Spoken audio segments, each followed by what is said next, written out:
My job at the moment, I'm unemployed. I did retail. Definitely not. Absolutely not. But I have to say it's a good experience because you get to communicate with lots of people, and it depends on how you take, the retail or what job you do. It doesn't matter like whether it's a high payment or low. It's what you take out of it, and that's my goal is to run my own business.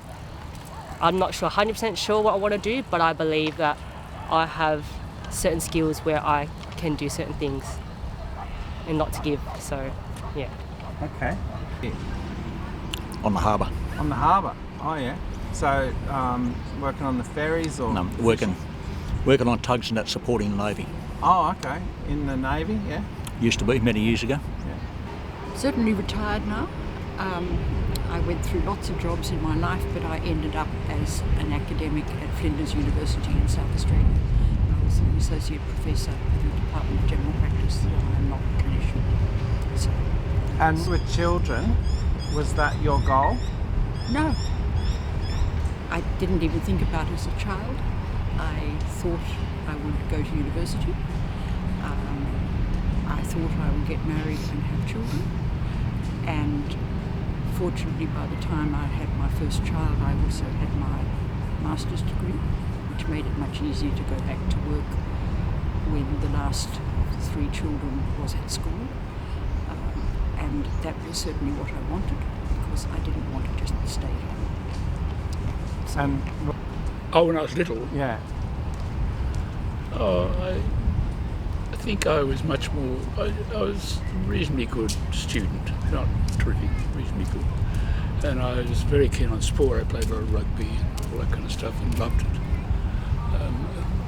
Then I went to university, and I, after a bit of mucking around, decided I'd do medicine, which I loved, and was good at that. I was a good student, and I first thought I was going to train as a physician and did that for a while, and then I discovered psychiatry and I moved to that, and I was inspired by a professor of psychiatry from London named Arthur Crisp, who came out here, and for various reasons I don't need to bore you with. I spent a lot of time at one stage of my career as clinical superintendent, and for reasons that are hard to explain, I saw lots of people then who had anorexia nervosa,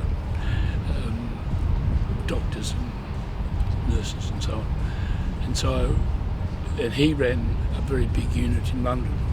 So I got a scholarship, and my wife and I and our daughter went to London for a year and stayed 5 years. Had a wonderful time and travelled a lot and was very stimulated by that. And then I got appointed as a first professor of psychiatry at a new medical school in South Australia, and we went there and we were there for a very long time.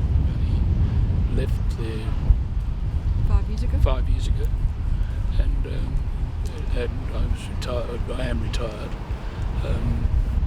You might not believe that, but I am, and I don't see patients anymore, which is I'm sad about, but I just felt that wasn't practical coming over here.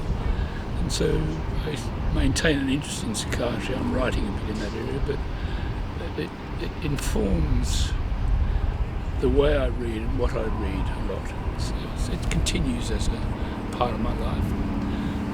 And apart from that, there's lots of things I enjoy. I mean, we would walk here probably every day almost, and we walk all around the place. And, like last week, we went to the Newington Conservation Reserve out at Olympic Park, and that's the sort of stuff we do and love. And the Centennial Park is a particular place we love.